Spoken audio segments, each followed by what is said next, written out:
El día de hoy el sol salió para justos e injustos.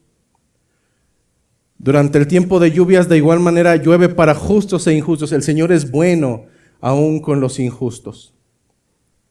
¿Acaso nosotros seremos justos? No, nosotros somos justificados. Y la justicia de Cristo es una justicia imputada, es una justicia que recae por su misericordia en aquellos en los cuales Él extiende misericordia. Entonces, si la bendición del alimento y la gracia común de Dios recae sobre justos e injustos, ¿de qué está hablando? ¿Cuál es esa bendición? Hay una bendición más grande, mucho más grande, sobrepasa todo entendimiento. ¿Cuál es esa bendición? Que debiendo de haber pagado por tus faltas y por tus pecados con muerte eterna, el Señor dispuso un medio de salvación, su propio Hijo. Y es la mayor bendición. El hecho de que un justo muera por otro justo, eso es normal, eso es comprensible. Pero el hecho de que el justo, el perfecto, el santo, haya muerto por alguien como tú, por alguien como yo, no hay una explicación. Y es digno de glorificar, es digno de alabar, es digno de agradecer. Ese es el motivo por el cual estamos aquí. Hacer lucir bien el nombre de Cristo, engrandecer su presencia. No se trata acerca de ti. Jamás se ha tratado acerca de ti. Se trata acerca del Señor. Y por eso, el día de hoy, a través de su palabra, tenemos un segundo beneficio. Y es que es a través de la palabra. Eso dicen las Escrituras, que a través de la palabra, a través de la locura de la predicación, al Señor le plació llamar a los suyos. A través de la palabra, Él quebranta corazones. Él cambia vidas a través de su palabra. Y esta es una segunda bendición que tenemos, que el día de hoy rogaremos al Señor para que a través de su palabra, y no a través del entretenimiento, ni a través de endulzarte el oído, no, a través de su palabra, los suyos escuchen su voz y le sigan. Por ello es necesario que roguemos a ese Dios para que el día de hoy su palabra sea expuesta y cumpla su propósito, sabiendo que la semilla es lanzada y habrá terrenos que no sean fértiles. Eso es claro, bíblicamente está escrito. Habrá terrenos que por más que querramos, por más que lo deseemos, no son propicios para que la semilla caiga y florezca. Simplemente habrá lugares pedregosos en donde seguramente la semilla caerá y florecerá rápidamente, pero por cuanto no hay raíces, así de rápido se secará nuevamente. Habrá terrenos donde ni siquiera caigan en terrenos fértiles, sino que caiga al lado del camino y antes de que suceda cualquier otra cosa, vengan las aves y se la coman. Roguemos al Señor para que hoy extienda misericordia para tu vida, para mi vida, a través de su palabra. Oremos, hermanos. Amado Señor, Dios grande, Dios poderoso, Dios fiel. Bendito Dios, tú que extiendes misericordia a quien no la merece. Y hasta el día de hoy, Señor, sigues llamando a los tuyos a través de tu palabra. Pues tú, Señor, eres el buen pastor, el que da su vida por las ovejas. Tú que eres el buen pastor, tienes tus ovejas. Y al escuchar tu voz, ellas simplemente te seguirán. Mas, Señor, tengo comprensión clara de que no todos son tuyos. Mas el día de hoy te ruego que extiendas misericordia, que muevas esa tendencia tuya a hacer lo bueno por quien no lo merece. Que seas tú, Señor, el que siga quebrantando, aún hasta los corazones más duros, más empedernidos. y que lo hagas, Señor, solamente a través de tu palabra. Por ello, Señor, yo te ruego que tomes control de mis labios, de mis pensamientos, de mi corazón. Que dejes bien afianzado el pensamiento de que ninguno de ellos transformará sus vidas por mis palabras. No, Señor. Estas ovejas te pertenecen y simplemente soy un cuidador. Mas yo te ruego, Señor, que me permitas hacerlo con fidelidad, con vehemencia, que me permitas hacerlo dignamente y que todo sea, Señor, para tu gloria. Hoy te lo ruego, Señor, a través del nombre glorioso de nuestro Salvador Jesucristo. Amén.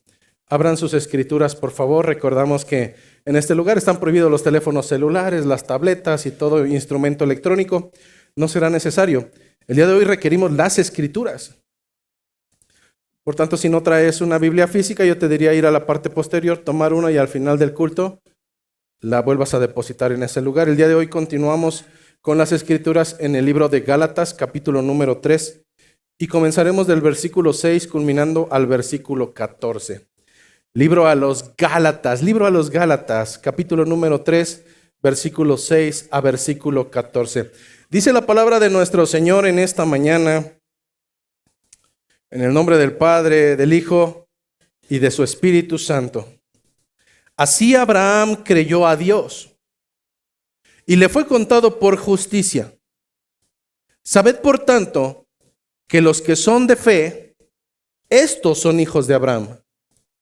Y la Escritura, previendo que Dios había de justificar por la fe a los gentiles, dio de antemano la buena nueva a Abraham, diciendo: en ti serán benditas todas las naciones. De modo que los de la fe son bendecidos con el creyente Abraham. Porque todos los que dependen de las obras de la ley están bajo maldición, pues escrito está: maldito todo aquel que no permaneciere en todas las cosas escritas en el libro de la ley para hacerlas. Y que por la ley ninguno se justifica para con Dios. Es evidente, porque el justo por la fe vivirá. Y la ley no es de fe, sino que dice: el que hiciere estas cosas vivirá por ellas. Cristo nos redimió de la maldición de la ley, hecho por nosotros maldición, porque está escrito: maldito todo el que es colgado en un madero, para que en Cristo Jesús la bendición de Abraham alcanzase a los gentiles, a fin de que por la fe recibiésemos la promesa del Espíritu. Esta es palabra de nuestro Señor. Tomen sus asientos, por favor.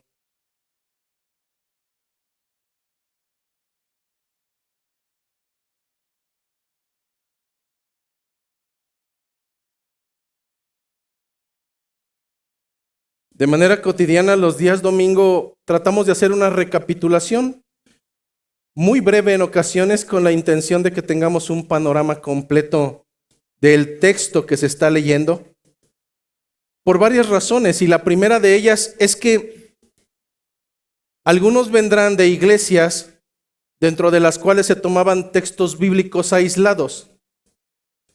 Y es altamente seguro que así como nosotros escudriñamos todo el libro de Oseas, muy seguramente durante tantos años de tu vida en la cristiandad o fuera de ella, en tu iglesia solamente tomaran un versículo de esos 6 capítulos de Oseas. Y ese versículo era: el pueblo perece por falta de conocimiento. Y fuera de eso, no sabías nada más acerca de Oseas. El libro a los Gálatas es muy similar. Seguramente habías escuchado la cita parcial: el justo por la fe vivirá. Y sin embargo, hay una alta probabilidad de que siempre que se tomara esa cita, se hiciera fuera de su contexto, y usualmente fuera de su contexto para crear un pretexto.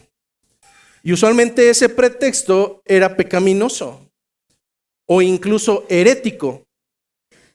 ¿Por qué herético? Porque nosotros estamos viendo a lo largo de todo lo que llevamos de la carta de Gálatas, que en aquel tiempo Pablo se enfrentaba con un problema sumamente grave, lo cual era una herejía.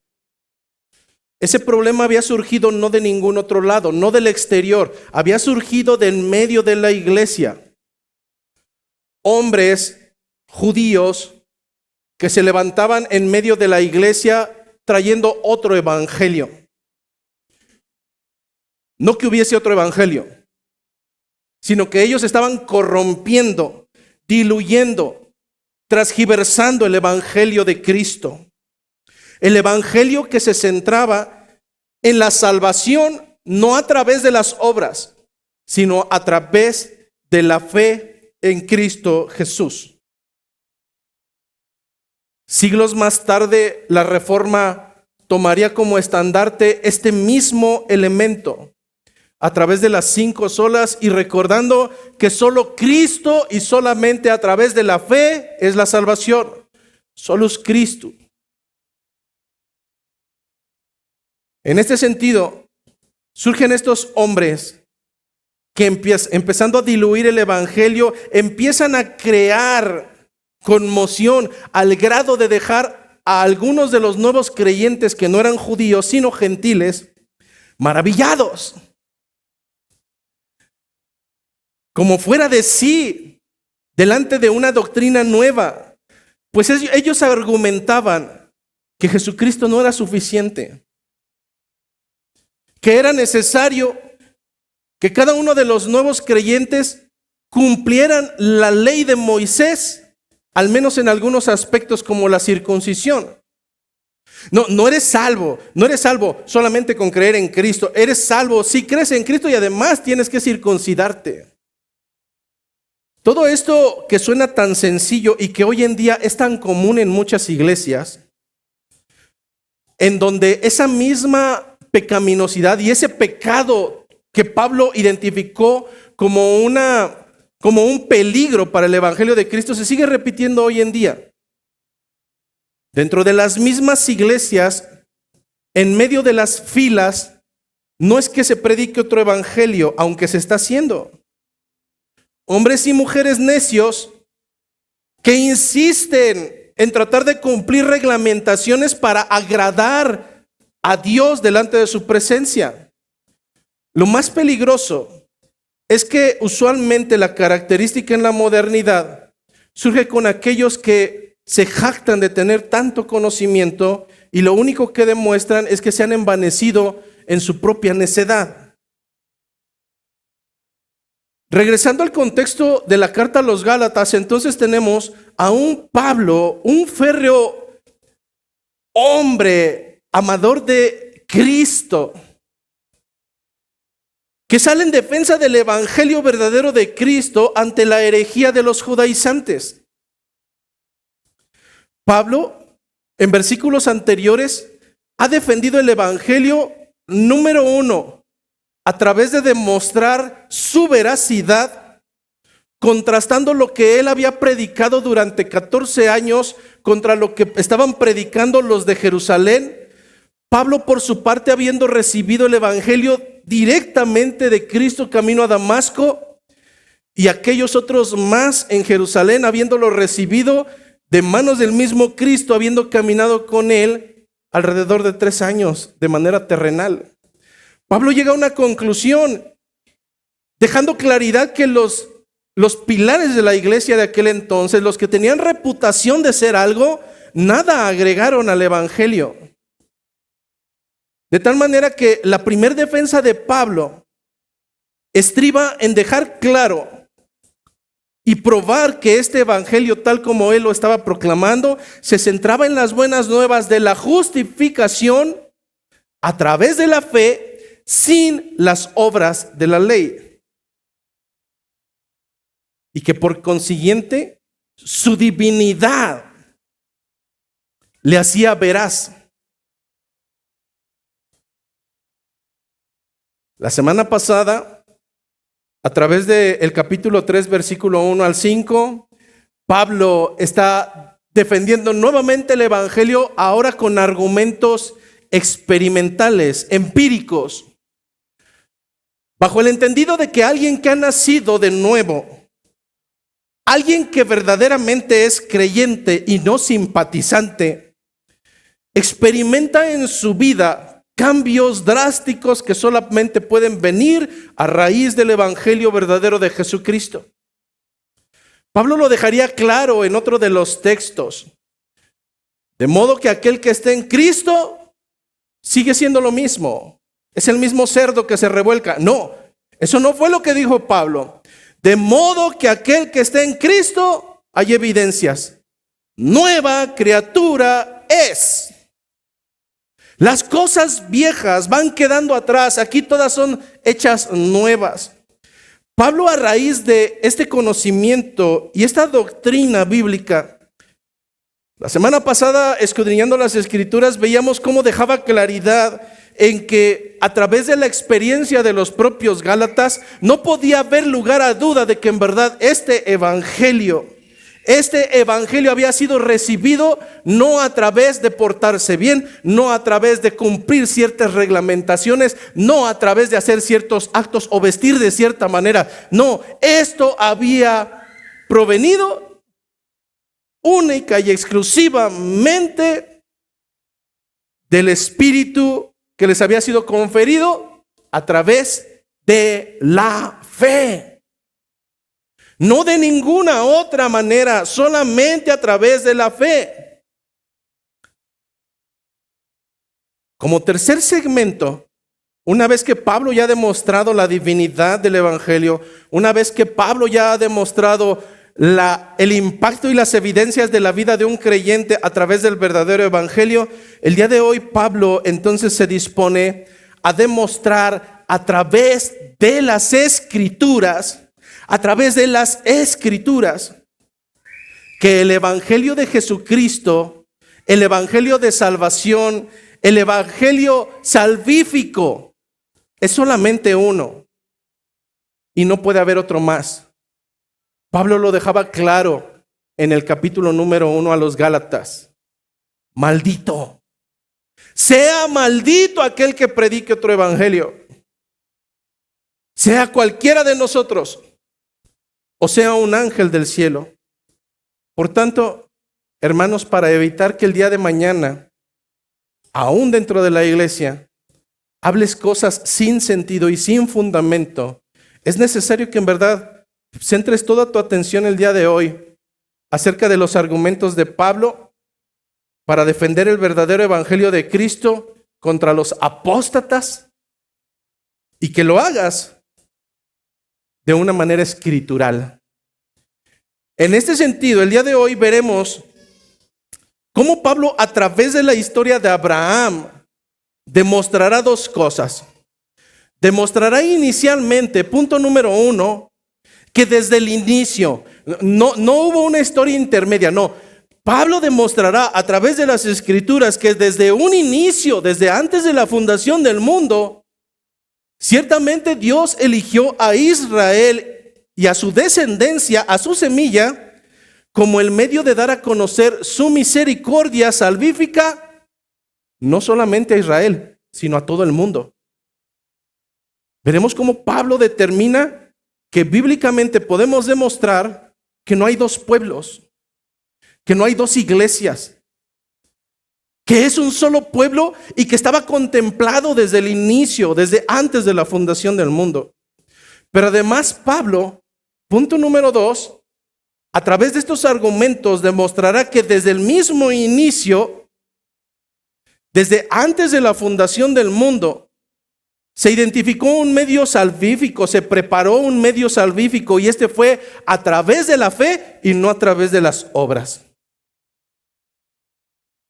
Es por ello que comenzamos el día de hoy con el versículo número 6. Pablo comienza esta defensa diciendo: así Abraham creyó a Dios. ¿Y qué sucedió? Le fue contado por justicia. Surge una primera pregunta, hermanos, y es necesario comprender que el contexto no es el mismo del día de hoy. ¿Por qué salir a la defensa del evangelio de Cristo a través de Abraham. Es que tenemos que tener claridad que el público al que se está enfocando mayormente era judío. Contra quien se está defendiendo el evangelio son judaizantes, hombres necios en su razonamiento, hombres que bajo su pensamiento el hecho de ser descendientes de Abraham les hacía tener ventajas por encima de los demás para ser agradables delante de Dios. Por tanto, estos hombres eran soberbios. Eran tan altaneros confiando en la paternidad y en la descendencia de Abraham que ellos hacían alarde de ello. Seguramente recordarás que incluso Pablo, a manera sarcástica, en algún momento sacó todas sus credenciales y él mismo se identificó como judío de judíos. Bueno, estos hombres confiaban en dos figuras públicas. Dos figuras que habían sido por elección divina, y uno de ellos era Abraham y otro de ellos era David. ¿Hasta qué punto hacían alarde de esa descendencia y de esa paternidad terrenal? Te lo dejo como tarea. Lee el libro de Juan, capítulo número 8, y en un solo capítulo, al menos en 4 ocasiones, ellos harán alarde delante de Jesucristo. Es que nosotros somos hijos de Abraham. Descendencia de Abraham somos. ¿Cómo es que seremos esclavos? En 4 ocasiones se justifican en su vida pecaminosa bajo la figura de Abraham, como si eso les diera puntaje, como si eso les hiciera aceptos delante de Dios. Es como la barbaridad que hoy de iglesia en iglesia puedes escuchar: es cristiano de cuna. ¿De dónde sacaron esa tontería? El creyente no es creyente por nacer en una familia. El judío no es judío por descender de Abraham. No eres pueblo de Dios por ser judaico. Luego entonces la historia de Abraham para ellos no era ajena. Ellos la conocían de pe a pa, al derecho y al revés, porque simplemente se encuentra registrado todo esto en los libros sagrados del Pentateuco, los primeros 5 libros del fundamento bíblico que se conservan hasta el día de hoy. Algo peculiar que encontramos en estos libros sagrados, en el libro de Génesis capítulo 15 e incluso desde el capítulo número 12, es que a Abraham se le hace una promesa. Y el hecho de que Abraham haya creído en esa promesa, aún en consideración de todas las atenuantes que daban resultado de que eso no sería factible de manera humana, Abraham le creyó a Dios. Tendrás una descendencia que será incontable. De tu descendencia serán benditas todas las naciones. Bueno, si eso se lo dices a un joven de 25 años, que físicamente puede ser propicio para ello, pues dirías, pues está fácil. Pero se lo está diciendo a un hombre de 75 años. Y no solo eso, un hombre que llegado a los 75 años tiene una esposa y su esposa es estéril. Si en este momento esa promesa viniera para alguno de nosotros, diríamos: Señor, estás loco, eso es imposible. Pero entonces Abraham creyó.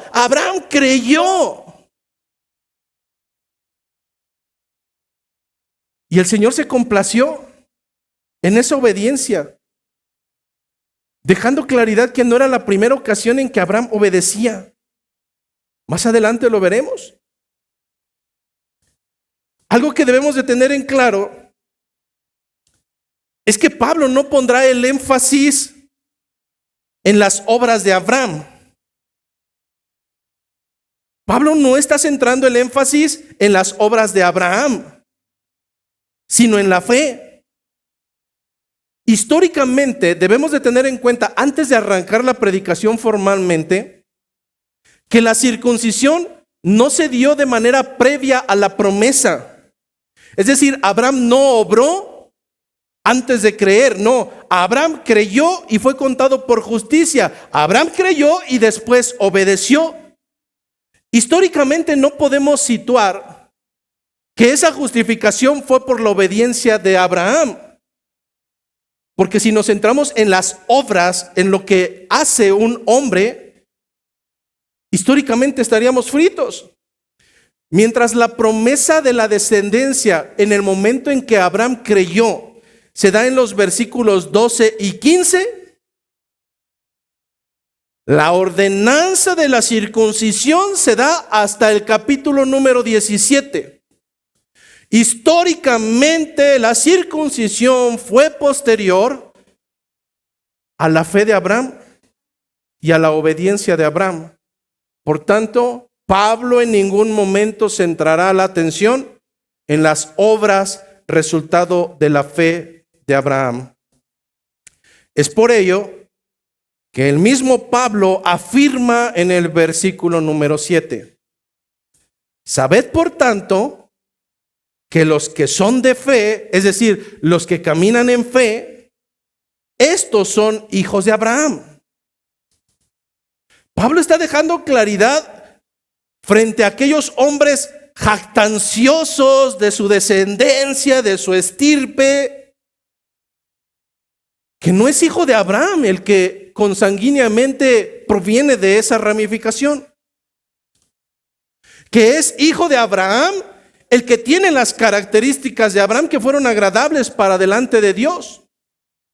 Por tanto, el resultado de la justificación es previa. Él llegó a ser padre de todos los creyentes, no solamente de los que se circuncidaban, sino aún de los que no se circuncidaban. ¿Dónde podemos encontrar esto? Bueno, la Biblia es viva y eficaz y jamás habrá una contradicción. El referente lo encontramos en el libro de Romanos, capítulo número 4, versículo 2. Pablo explica de manera más detallada cómo es que esta paternidad no es porque seas judío, no es porque llegues el día domingo y me saludes shalom, no es porque vengas durante la semana y traigas un shofar, no. Pablo realmente utilizaba la cabeza. Entonces escribe en el libro de Romanos, capítulo número 4, versículo 2, lo siguiente: porque si Abraham fue justificado por las obras, entonces tiene de qué gloriarse, pero no para con Dios. Está hablando Pablo hipotéticamente. Si el resultado de la justificación de Abraham hubiese sido por sus obras, tendría de qué gloriarse, pero no para con Dios, sino para consigo mismo. Abraham se hubiera vuelto un soberbio. Si hubiéramos traído a ese hipotético Abraham al día de hoy, sería el que: miren mi ropa, ustedes no llegan temprano, wow, no van a ser salvos. Usted no tiene un buen carro, usted no cumple el ayuno, cosas como esas. Continúa diciendo: porque ¿qué dice la Escritura? Nuevamente Pablo va al origen de la palabra de Dios. Porque ¿qué dice la Escritura? Creyó Abraham a Dios y le fue contado por justicia. Versículo número 4. Pero al que obra, es decir, al que ejerce una acción, no se le cuenta el salario como gracia, sino como deuda. Voy a hacer un pequeño paréntesis porque esto es a veces medio revoltoso. Imagínese que la salvación es por obras. Y entonces usted se levanta todos los días a las 5 de la mañana porque dice: yo leo la Biblia todas las mañanas, pero no lo hace para alimentarse, lo hace como jactancia. Sí, ¿tú no lees la Biblia todos los días? Yo lo hago todos los días y me levanto a las 5 de la mañana y después de eso continúo mi ayuno. ¿Tú no ayunas? ¿Te das cuenta? Entonces, si todas esas obras son para su propia salvación, eso no es gracia. Se le tendría que pagar lo que hace como salario. Vuelvo a repetir nuevamente, pero al que obra no se le cuenta el salario como gracia, sino como deuda. Aquel que confía en sus obras estaría pretendiendo que Dios le debe pagar. su benevolencia, su esfuerzo, sus talentos. Continúa diciendo, mas al que no obra, sino cree en aquel que justifica al impío, su fe le es contada por justicia. ¿Esto quiere decir que aquel que tiene fe se puede portar como el peor de los mundanos? No, no malentiendas. Más adelante dejaremos claridad que el orden de los factores en el proceso de salvación sí altera el producto. Más adelante veremos con mayor detenimiento que por más que digas que eres hijo de Dios, que por más que asistas los domingos, que por más que leas libros, que por más que te levantes a las 5 de la mañana, si no hay evidencias de tu regeneración, eres un pobre infeliz, religioso. Versículo 10 en el mismo texto. Pregunta Pablo, Romanos 4:10, ¿cómo pues le fue contada? Es decir, a Abraham, ¿cómo pues le fue contada? ¿Estando en la circuncisión o en la incircuncisión? Él mismo responde, no en la circuncisión. Es decir, le fue contado por justicia no habiéndose circuncidado. Aún no había sucedido. Sino en la incircuncisión. Y recibió posteriormente la circuncisión como señal, como sello de la justicia de la fe, que tuvo estando aún incircunciso, para que fuese padre de todos los creyentes no circuncidados, a fin de que también a ellos la fe les sea contada por justicia, y padre de la circuncisión para los que no solamente son de la circuncisión, sino que también siguen las pisadas de la fe que tuvo nuestro padre Abraham antes de ser circuncidado. Nuevamente Pablo, tal parece que ya nos ha hecho bolas, hermanos. ¿Qué está diciendo aquí? Está dejando claridad lo que hemos venido tratando desde el primer versículo. Que no es por lo que tú hagas que vas a alcanzar el favor de Dios, que el favor de Dios es un regalo, y en cuanto tú aportas, en cuanto tú le ayudas, entonces dejó de ser un regalo. Ahora tú te lo estás ganando y Él te tiene que pagar. Pero escrituralmente me dice que Él no te va a pagar sino con la paga de tu pecado. Fue entonces Abraham el padre de las naciones desde aquel momento. Abraham obedece a Dios y esto es grato para Dios. ¿Qué crees que sigue pasando hasta el día de hoy?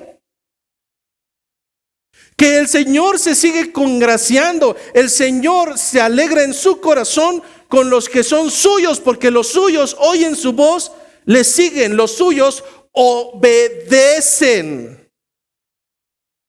Los suyos obedecen. Es curioso que en las Escrituras a los que obedecen se les llama sus ovejas. Para los que no somos de campo, veremos una cabra y veremos una oveja. Y decimos, ¡ay, chivitos! ¡Ovejitas! Y pensamos que son iguales, idénticos. Alguien que se especializa en esa ramificación dará cuenta que no, son abismalmente diferentes. Aunque los dos tienen 4 patas y físicamente medio se parecen, en su naturaleza y en su actitud son totalmente diferentes. Mientras la oveja es suave, tersa, obediente, se sujeta aún en el momento en que sabe que la van a degollar, no abre su boca. Su alimento es fresco. Por el otro lado, la cabra tiene pelaje áspero. Son difíciles de controlar. Las pones en un corral y no sabes cómo se salió. Pero de repente ya está arriba de un árbol, ya está por allá en el cerro. Es desobediente, es terca, es testaruda. Por más que crea que es un rumiante, no, ella es cabra. y su naturaleza la dejará al descubierto. ¿Las hay en medio de nosotros? Por supuesto. Pensando ser ovejas, en verdad su propia naturaleza deja al descubierto que son soberbias, que no les gusta sujetarse, que harán lo que les plazca. No son obedientes. Abraham obedeció. Porque previamente de la obediencia había algo distintivo en él, había confianza. ¿Cómo es que tú le puedes decir a alguien que obedezca simplemente porque confía? Abraham obedece, pero previamente cree y por tanto confía plenamente en lo que se le está ordenando. Por tanto, a Abraham cree y le es contado por justicia. El Señor conoce y sopesa los corazones. En el principio dije que no era la primera ocasión que la naturaleza de Abraham salía a flote. Al igual que tu naturaleza y mi naturaleza salen a flote. En verdad, el mejor actor puede ser espiritual durante 2 horas. Pero tarde que temprano, de la abundancia del corazón, se abrirá su bocota. Tarde que temprano, de la abundancia de su corazón, hablará su boca. Su naturaleza saldrá a flote. Bueno, veamos la naturaleza de Abraham. Porque no fue ese momento específico, no. Abraham, por naturaleza, confiaba ciegamente en Dios. Y esto se reflejaba en sus comportamientos. Nosotros recordaremos cómo es que Dios le ordena desde un inicio en el libro de Génesis dejar su tierra y su parentela. No hubo otra manera. Solamente le dijo, es necesario que dejes Ur de los Caldeos. No había una promesa. No le dijo para qué. No le prometió absolutamente nada, simplemente le dijo, sal de tu descendencia y de tu parentela. ¿Qué hizo Abraham? Aún sin saber a dónde lo llevaría. ¿Qué hizo Abraham? Aún sin saber si habría más personas. ¿Qué hizo Abraham? Aún sin saber si lo llevaría a un precipicio. ¿Qué hizo Abraham? Abraham confió en el Señor. Abraham creyó a Dios y Abraham obedeció. Luego entonces, Dios promete una descendencia grande. Abraham confía en Dios. Abraham cree a Dios. Abraham obedece a Dios. La promesa a Abraham se le dio cuando tenía 75 años. Eso es lo que nos dice Génesis capítulo número 12. 75 años. ¿Cuándo llegó la promesa? 25 años después. 25 años después. Y ese hombre por naturaleza confiaba en Dios y el resultado de sus obras era concordante a confiar en aquel que había hablado. ¡Qué vergüenza, pastor! A mí el Señor no me cumple algo en 2 días y ya estoy blasfemando. Porque tu naturaleza sale a flote. Pero estamos hablando de alguien que se le da una promesa y pasaban los años y pasaban los años y pasaban los años. 5, 10, 15, 20. Y hasta llegando a los 25 años, siendo ya casi de 100. Llegó la promesa. ¿Te das cuenta de la naturaleza de la fe? No, la fe no es abrir nuestra boca grande y decir, tengo fe. La fe previamente desciende de la confianza en aquel que prometió y que nunca ha fallado a su palabra. La fe es el resultado de la confianza total y certera de aquel que pacta y cumple su pacto en el momento que Él cree conveniente. La fe no es que vayas con tus familiares y en tus reuniones y digas, yo soy cristiano. No, eres una burla y eres una vergüenza para el evangelio cuando no hay evidencias que respalden la confianza que tanto estribas en proclamar delante de los gentiles. A causa de muchos de nosotros, el nombre de Dios es puesto en vergüenza. Años más tarde, nace Isaac. Y después de haber esperado 25 años, Dios le da una ordenanza más. Sacrifícame a tu hijo. Señor, me dijiste que iba a ser descendencia más grande que las arenas de la mar, que serían incontables, aún como las estrellas. Y me das una ordenanza de matar al hijo que me has dado, al cual esperé 25 años para tenerlo entre mis brazos. Eso hubiéramos dicho tú y yo. Hombres de poca fe. ¿Qué hizo Abraham? Abraham nuevamente por naturaleza confía en el que no miente, confía en el que no falla. Y Abraham toma a su hijo y se dispone a llevarlo, a ofrecerlo como sacrificio delante del Señor. Sabemos por la historia que el Señor se agrada en esa obediencia, que el Señor se agrada en esa confianza, que el Señor se agrada en esa fe. Y que luego entonces el Señor dispone el sacrificio para tomar el lugar en vez de Isaac.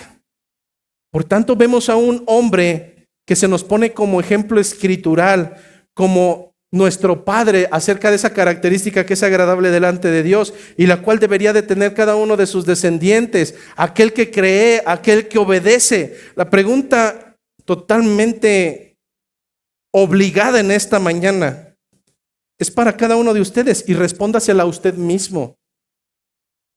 ¿En verdad estás caminando y lo haces por fe? ¿En verdad estás caminando y lo haces por fe? Abraham, ejerciendo la fe, obró. Ser de la fe es sinónimo de que la fe controle tu vida. Ser de la fe es obedecer a Dios aún por encima de cualquier escenario, el más preocupante, el más denigrante, el escenario, el peor. Ser de la fe es poner a Dios por encima de cualquier cosa, y cuando digo por encima de cualquier cosa, es por encima de cualquier cosa. Abraham estuvo dispuesto a sacrificar a su hijo. Tú no. Tú cedes delante de las convicciones de tu pequeño, porque tu pequeño es el padre en tu casa. Tú eres una burla. Por tanto, ser de la fe es poner por encima de cualquier cosa a Dios, sabiendo que Él tiene el control, que siempre lo ha tenido, que ahora lo tiene y que siempre lo tendrá. Es entonces que nos vamos encarrilando a la idea de que los hijos de Abraham no son los descendientes étnicos, sino aquellos que comparten una característica que puede venir solamente por razonamiento divino y es distintiva en los que le pertenecen a Dios. Los de la fe, los que creen, los que caminan no por ver, sino por creer. Es entonces que tenemos en cuenta que nosotros, como llamados a salvación, no somos el resultado alterno de un experimento fallido. No es que Dios tenía un plan A y nosotros, como no le salió el plan A, nosotros somos el plan B. Esto sería un Dios experimental. No, hermanos, nosotros no somos menos amados por no ser judíos. Desde antes de la fundación del mundo nos enseña Efesios capítulo número 1 que nuestro Señor pensó en ti y nuestro Señor pensó en mí. Desde antes de la fundación del mundo, desde antes que surgiera cualquier cosa que ves terrenal a tu alrededor, el Señor te tenía en su mente y en su corazón. La planificación, la estructura, el diseño fue desde antes de tu propio nacimiento. Somos el resultado de una planificación divina. Somos el resultado de una planificación no solamente divina, sino perfecta. Así lo dicen las Escrituras. ¿Dónde dice eso? Versículo número 8. Continuamos con el texto base. Pablo deja claridad en este postulado, diciendo que la Escritura, previendo, anticipando, planificando que Dios había de justificar por la fe a los gentiles. ¿En qué momento hubo un plan A y se echó a perder? En ningún momento. Desde el inicio, desde antes de la fundación del mundo, dice las Escrituras, previendo que Dios había de justificar por fe a los gentiles, dio de antemano la buena nueva a Abraham, diciendo: en ti serán benditas todas las naciones, de modo que los de la fe, no está diciendo los judíos, de modo que los de la fe son bendecidos por el creyente Abraham. ¿Por qué hay tanto judaizante hoy en día? ¿Por qué incluso se nos hace espiritual aquel que trae artículos judaizantes? Por analfabetas bíblicos. Porque no escudriñamos la voluntad del Señor. Dios determinó desde antes de que el mundo fuese fundado que sería por la fe. Que sería por la fe y no por las obras, que los suyos serían justificados. Si tan solo los Gálatas hubieran comprendido esta simple y tajante verdad, si tan solo los Gálatas modernos comprendieran de una vez y por todas esta verdad absoluta del Evangelio, no prestarían oídos. Y aquellos Gálatas, si tan solo hubieran comprendido, no hubieran prestado oídos a tantos sectarios que han existido y tantos sectarios que existen hoy en día. Entonces razonamos que en verdad Gálatas capítulo 1 tiene razón. Oseas, por falta de conocimiento de Dios. Por falta de conocimiento de Dios, el pueblo se pierde. Bajo el contexto de la carta, nosotros podemos entender que Pablo se refiere a una bendición para todas las naciones. Pero Pablo no se está refiriendo a una bendición común. Pongamos en claridad esto. ¿Quién bendice a los narcotraficantes? ¿Quién? ¿Quién? No, Dios.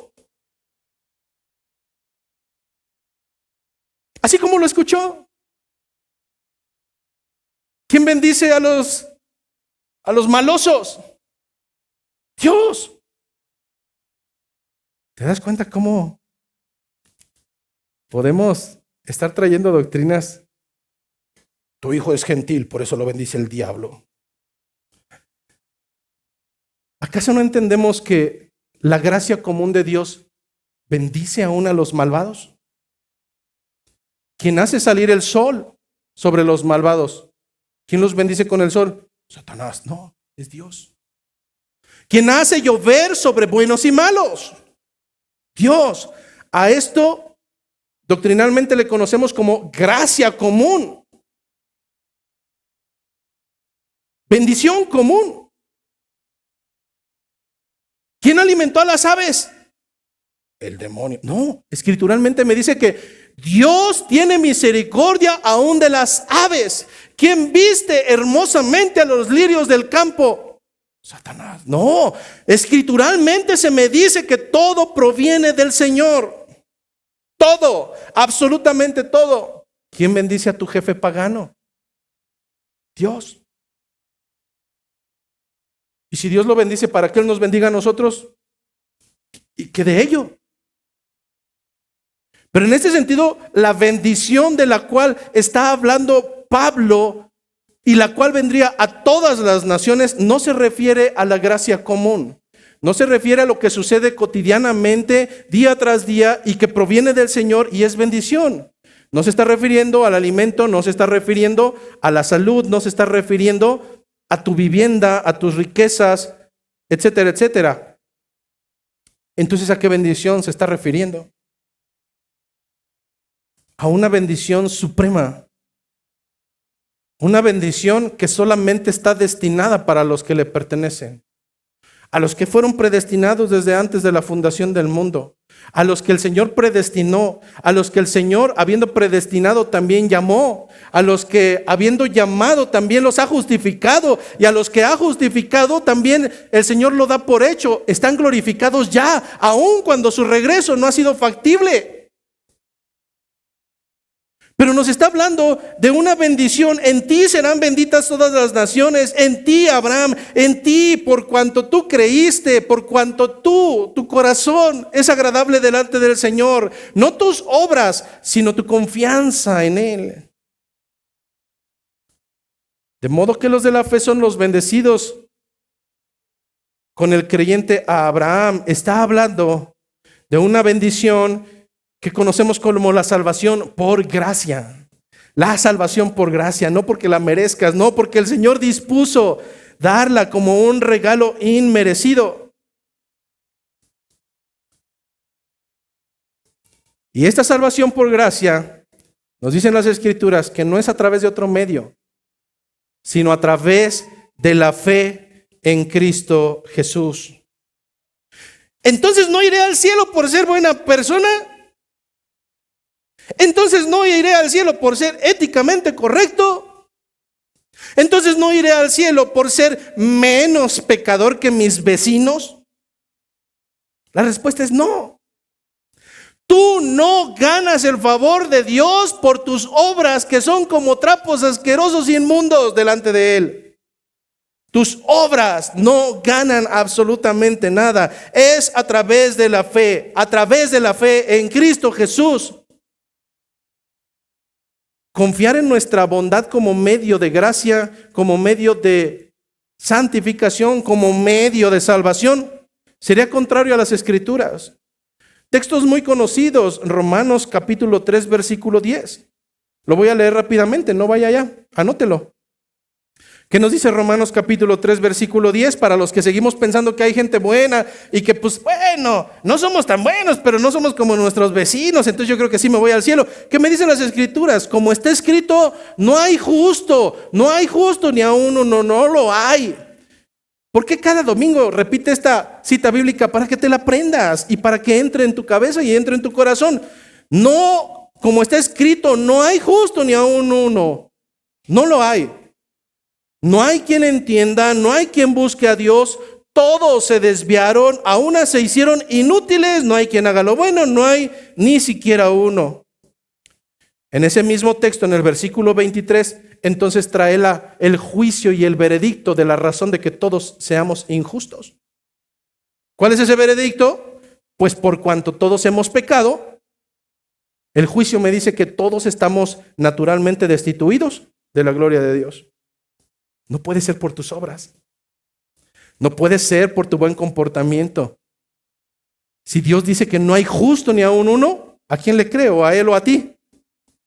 La respuesta es totalmente clara. Por tanto, Gálata moderno, Gálata moderno. ¿Qué pasa si insistes en ganar el favor de Dios por medio de tus obras? ¿Qué pasa si insistes, aún después de tantos argumentos, qué pasa si insistes en ganar el favor de Dios por medio de tus obras, por medio del cumplimiento de reglas, de legalidades, de la ley? Pablo nos da la respuesta en el versículo número 10. Porque todos los que dependen de las obras de la ley todos los que confían en las obras, ¿qué dice? Están bajo maldición. Pues escrito está: maldito todo aquel que no permaneciere en todas las cosas que escritas en el libro de la ley para hacerlas. ¿Verdad? Mis pequeños judaizantes que andan por ahí entremetidos en la iglesia, entiende esto. Escrituralmente nos dice que si tú no cumples con todas, no con algunas, con todas, pensando que tú te vas a ganar el favor de Dios y lo vas a hacer por tus obras, dale. Pero me está diciendo que si no las cumples todas a cabalidad, entonces serás maldito. Serás condenado. Si insistes por ir por ese lado. Deuteronomio capítulo 27, versículo 9.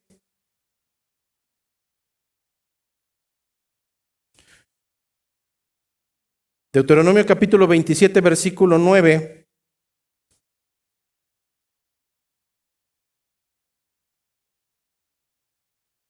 Porque Pablo constantemente está diciendo, escrito está. Vamos a ver dónde está escrito. Deuteronomio capítulo 27. Dios le da las ordenanzas al pueblo y las empiezan a escribir.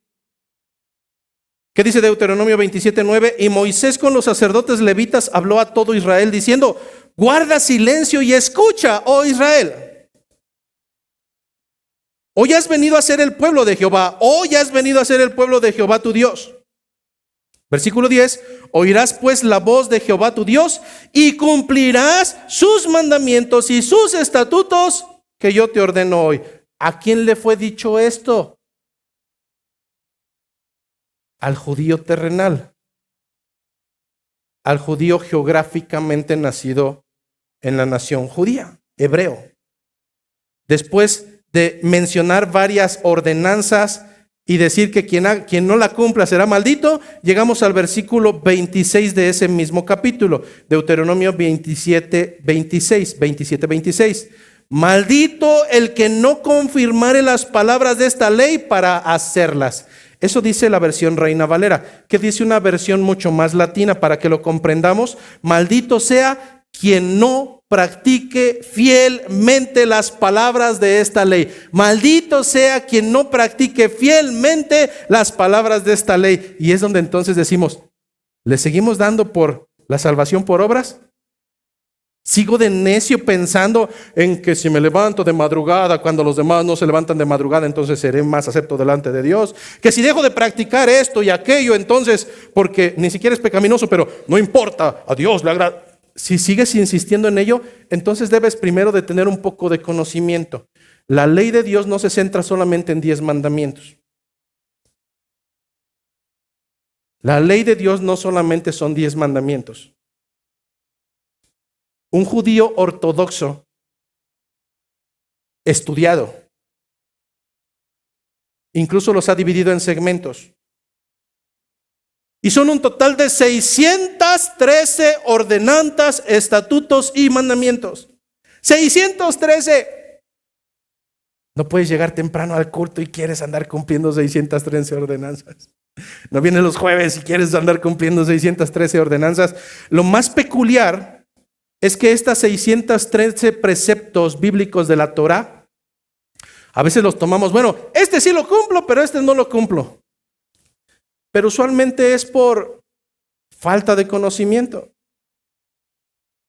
Es curioso que en las iglesias que son legalistas, se nos sacan versículos fuera de contexto y se nos dice, ¡ay! ¿Por qué traes un tatuaje? No estoy diciendo que esté permitido, clarifico. Pero probablemente te hiciste un tatuaje cuando tenías 15 años, cuando eras un mocoso. Y ahora ya tienes las consecuencias, pero no falta el legalista de, ¡ay! Trae tatuajes. ¿Acaso no has escuchado Levítico capítulo número 19, versículo 28, donde dice que no haréis rasguños en vuestro cuerpo por un muerto? Y que no imprimiréis en vosotros señal alguna, y que lo dijo Jehová. No, sí lo he escuchado y sí lo he leído. Pero ahora que te estoy diciendo, legalista, que si insistes por eso tienes que cumplir los 613 y no nada más uno, ¿Acaso más bien te regreso la pregunta? ¿Acaso tú no has leído unos versículos más arriba, un versículo más arriba, otra ordenanza más que tú no estás cumpliendo? No haréis tonsura en vuestra cabeza, ni dañaréis la punta de vuestra barba. Legalista, no estás cumpliendo. O cumples todas o no cumples ni una. O que insistes en ser salvo por las obras y las cumples todas. O mejor reconoces que en Cristo está todo. Si fuésemos legalistas, yo te diría, ¿cuántos de aquí no traen barba? Al infierno. Usted sí pasa. ¿Qué le digo? ¿Quiénes de aquí se han rapado alguna parte de su cabello? No harás tonsura en tu cabello. También varios de aquí ya nos hubiéramos ido. ¿Te das cuenta cómo es que por falta de conocimiento el pueblo solamente trastabilla? En este sentido, pongamos otro ejemplo, las famosas iglesias hoy en día de la prosperidad. ¿Acaso no religiosamente en el mes de diciembre les empiezan a recordar a sus congregantes que se vayan preparando para la fiesta de las primicias? Porque va a ser en enero. Curiosamente, porque en diciembre, pues, te dieron aguinaldo y te dieron tu fondo de ahorro. Sí, claro, vamos a hacer la fiesta de las primicias. Bueno, en el libro de Levítico capítulo número 23, titulado por Reina Valera, la Biblia no tenía títulos, alguien se los puso para su comprensión. En el libro de Levítico 23 encontrarás titulado las fiestas solemnes. Al pueblo de Israel, aunado dentro de estas 613 ordenanzas, se le ordenó festejar y llevar al pie de la letra 7 fiestas, no una. 7.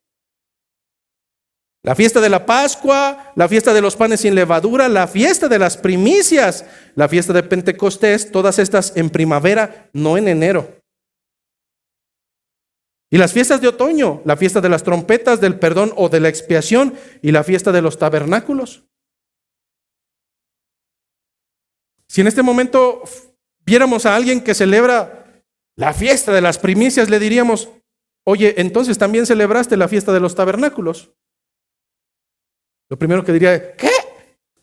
Sí, la fiesta de los tabernáculos, aquella donde se les ordenó al pueblo que aun cuando tuvieran viviendas, tendrían que salir fuera de la nación y poner sus tiendas durante 7 días, vivir sin comodidades, para recordar que como nación el Señor lo sacó de la esclavitud y lo tendrían como actividad perpetua por el resto de sus días.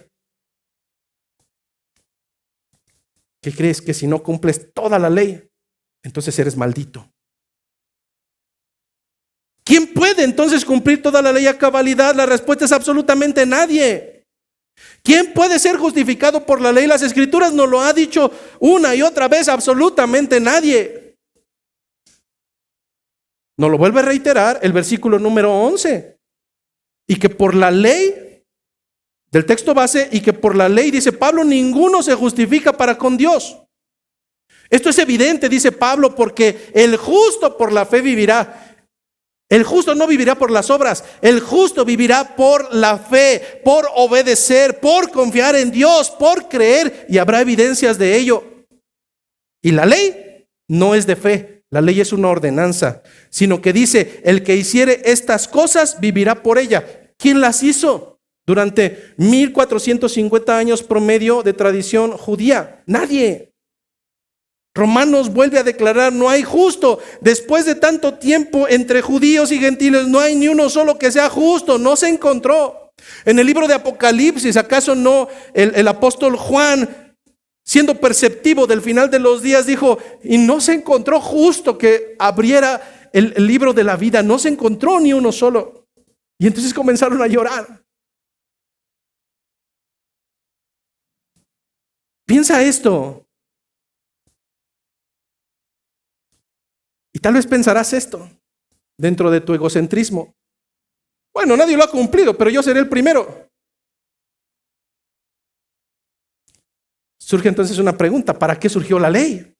¿Para qué? Justamente, hermano, para desenmascararnos a cada uno de nosotros en nuestra incompetencia, para demostrarnos que nadie puede cumplir la legalidad a cabalidad, para demostrarnos que somos incompetentes para alcanzar el favor de Dios, que somos incompetentes de ser justificados por nuestras obras. Para eso sirve la ley, para ser un espejo para nosotros. Es aquí donde cobra sentido la gracia, es aquí donde cobra sentido el regalo de la salvación, la justificación a través de la fe. El justo por la fe vivirá. Pablo llega entonces a 4 conclusiones, y al menos eso fue lo que yo traté de percibir. Y con esto cerraremos el día de hoy. El día de hoy quiero traer las conclusiones de Pablo y no las mías. Y bajo mi percepción, Pablo llegó a 4 conclusiones al final de este texto. Conclusión número 1, le nombraremos versículo 13, primera parte, o 13a. ¿Cuál es la primera conclusión? Pues la conclusión primera es que fue Cristo quien nos redimió de la maldición de la ley. Fue Cristo. No fueron tus esfuerzos. No es tu vida tan pulcra, no. Primera conclusión, fue Cristo quien nos redimió de la maldición de la ley. Al no encontrarse justo ni aún uno, hermanos, nadie quisiera lo bueno, todos fuimos automáticamente descalificados para alcanzar la salvación por obras. Entonces se determinó que tanto judíos como gentiles, todos estamos bajo pecado. Romanos 6:23 me dice que la paga del pecado es muerte. Pero me dice todavía algo más hermoso. Que aun cuando la paga del pecado es muerte, la dádiva de Dios o el regalo por misericordia de Dios es vida eterna en Cristo Jesús, nuestro Señor. Fue tan grande su amor, me dice Juan 3:16. No fue tan grande tu capacidad de obrar bien. No fue tan grande tu capacidad ética de ser bien comportado, no. Fue tan grande el amor de Dios, me dice Juan 3:16, que de tal manera nos amó. De tal manera Dios amó a los suyos, que ha dado a su Hijo unigénito, para que todo aquel que en Él crea, nuevamente es en la fe, para que todo aquel que en Él crea no se pierda, mas tenga vida eterna. Conclusión número 2, en palabras del texto central de Pablo. Conclusión número 2, le llamaremos el versículo número 13b o 13, segundo segmento. Si la salvación es a través de Cristo,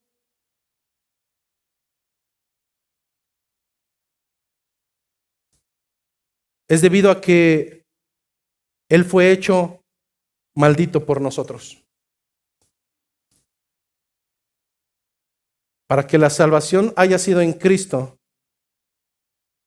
Él tuvo que haber sido maldito en nosotros. Dice el texto, porque está escrito, maldito todo aquel que es colgado en un madero. Domingo a domingo celebramos la cena del Señor como un mandato. Y celebramos que en aquella tarde, mientras los ojos humanos percibían a un crucificado, Dios percibía toda la nauseedad, toda tu vida pecaminosa, la vida pecaminosa de todos los que serían regenerados, y la vería sobre los hombros, sobre el cuerpo, sobre la sangre de Cristo. Él fue hecho maldito a causa de nosotros. Dice Isaías 53, versículo 5. Isaías 53, capítulo 53, versículo número 5. Cientos de años atrás fue escrito esto, hermanos. Antes de Cristo y antes de su muerte.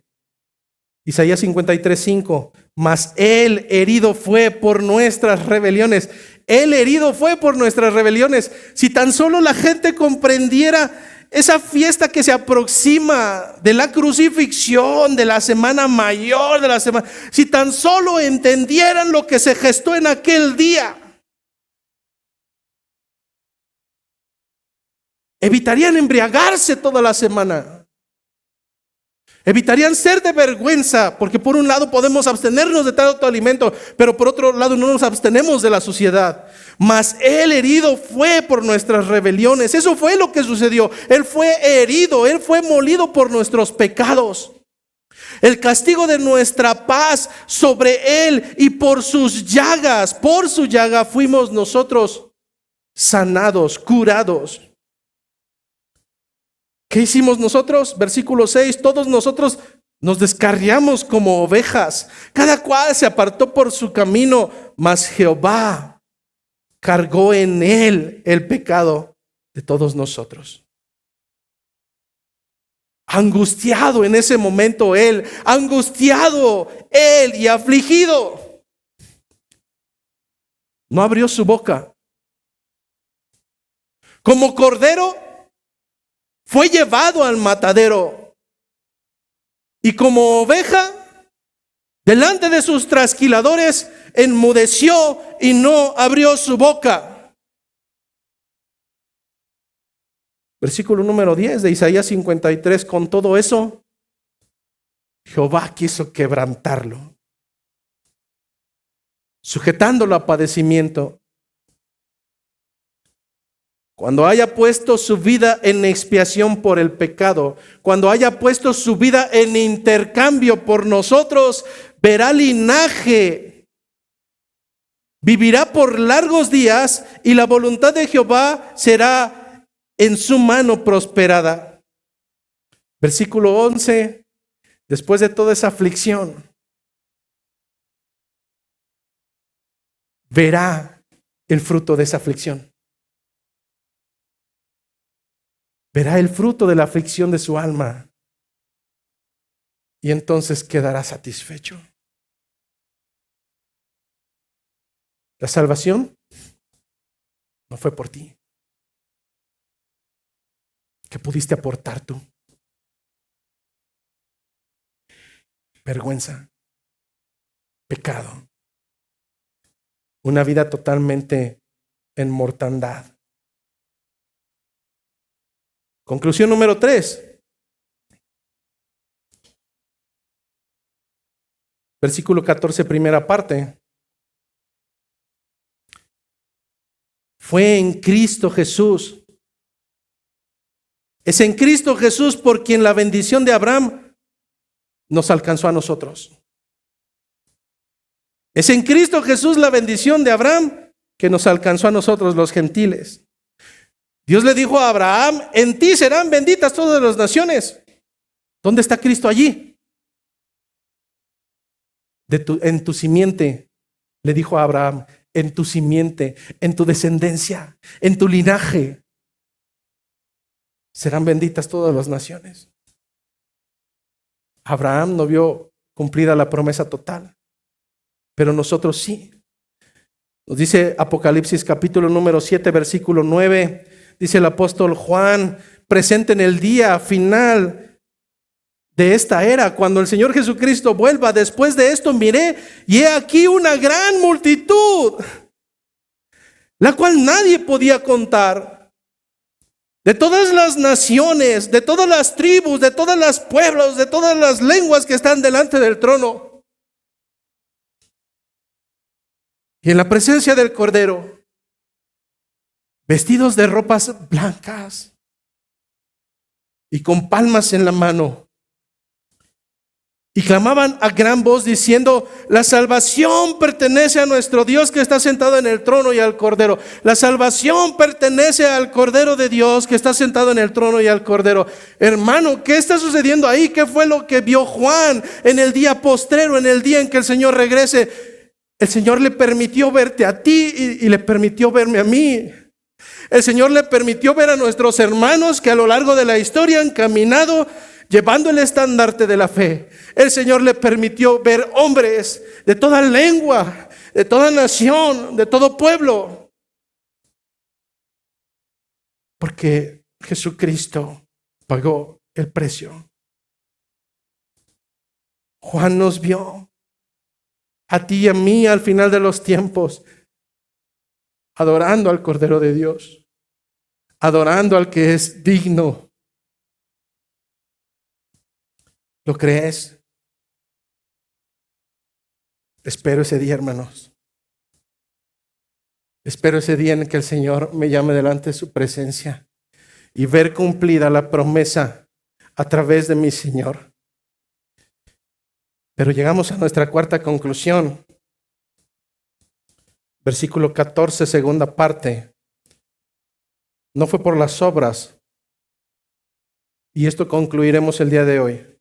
No es por las obras, dice Pablo, sino por la fe, que recibiésemos la promesa del Espíritu. Es por la fe. Es por la fe. Es por la fe. ¿Qué es la fe? Hebreos 11:1 nos dice, es pues la fe, la certeza, no la probabilidad, no la probabilidad, es la certeza. Es pues la fe, la certeza de lo que se espera.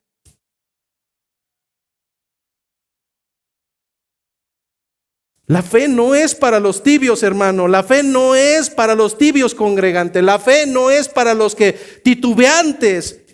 Es pues la fe, la certeza de lo que se espera, pero además la convicción de lo que no se ve.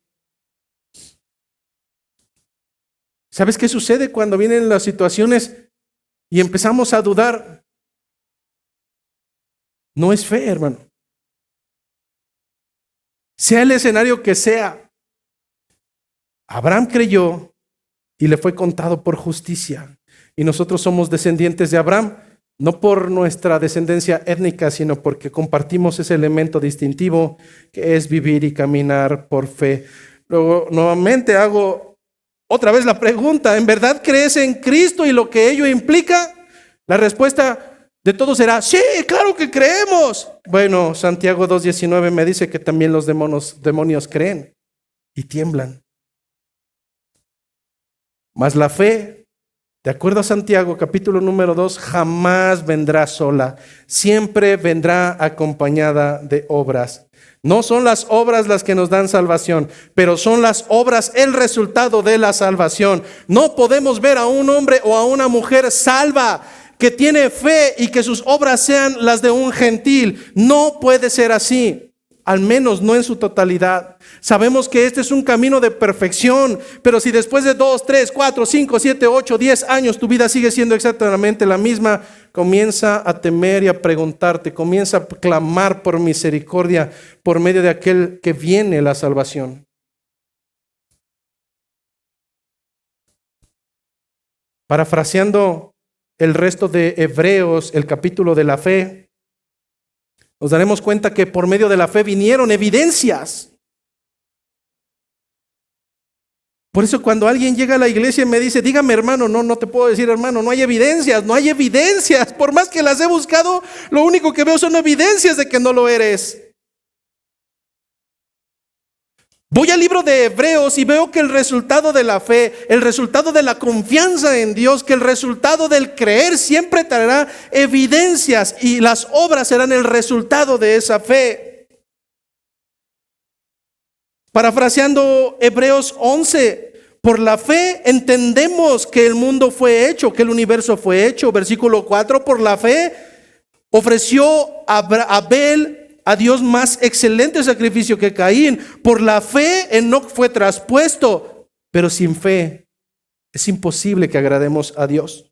Porque es necesario que el que se acerque a Dios crea en verdad que le hay y que es galardonador de los que le buscan. Por la fe, versículo 7, Noé preparó el arca, por medio de la cual su casa se salvaría. Versículo 8, por la fe, Abraham siendo llamado, obedeció. Versículo 11, por la fe, también de la misma manera, Sara siendo estéril recibió fuerzas para recibir la promesa y dar a luz. Versículo 17, por la fe Abraham, cuando fue probado, ofreció a Isaac. Versículo 20, por la fe bendijo Isaac a Jacob y a Esaú respecto a las cosas que habrían de venir. Versículo 21, por la fe Jacob al morir bendijo a cada uno de los hijos de José y adoró. Versículo 22, por la fe José al morir mencionó la salida de los hijos de Israel. Versículo 23, por la fe Moisés cuando nació fue escondido. Versículo 24, por la fe Moisés, hecho ya grande, rehusó llamarse hijo de la hija de Faraón, escogiendo antes ser maltratado con el pueblo de Dios que gozarse en los deleites temporales del pecado, teniendo por mayores riquezas el vituperio de Cristo que los tesoros de los egipcios, porque tenía puesta la mirada en el galardón. Versículo 27, por la fe dejó Egipto. Versículo 28, por la fe celebró la Pascua. Versículo 29, por la fe pasaron el mar rojo. Versículo 30, por la fe cayeron los muros de Jericó. Versículo 31, por la fe Rahab la ramera no pereció. Versículo 33, por fe conquistaron reinos, hicieron justicia, alcanzaron promesas, taparon bocas de leones, apagaron fuegos impetuosos, evitaron filo de espada, sacaron fuerzas de debilidad, se hicieron fuertes en batalla, pusieron en fuga a ejércitos extranjeros.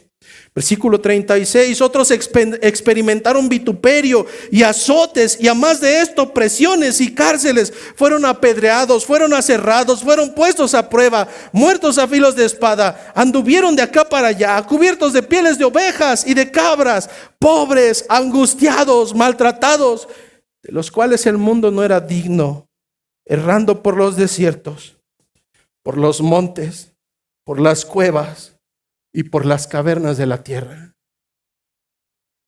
¿Te das cuenta que evaluando nuestra mediocre fe, no hay evidencias? O al menos no hay muchas evidencias.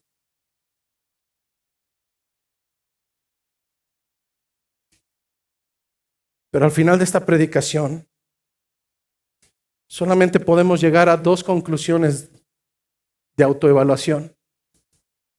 Dos. Uno, que sigues confiando en tus obras como medio de alcanzar la gracia de Dios. Sigues confiando en tus capacidades. O dos, que probablemente al finalizar esta predicación te has dado cuenta de que tu fe es una fe muerta, porque no hay evidencias que la respalden. Ambas son muestras de que vas en un camino errado, de que no estás en el camino del Evangelio, de que aún estás perdido.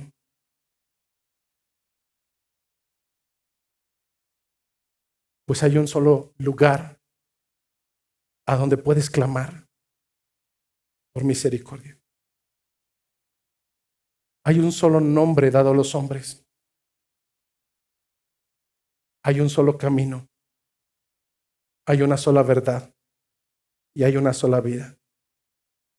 Si el día de hoy has concluido en cualquiera de ellas dos, hoy es un buen día para que clames por misericordia. Hoy es un buen día para que te derrames delante de tu Señor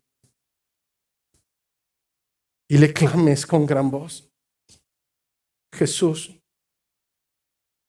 Hijo de David, ten misericordia de mí. Que la gracia, que la paz, pero sobre todo, hermanos, que la gran misericordia del Señor sea con cada uno de nosotros. Gracia y paz.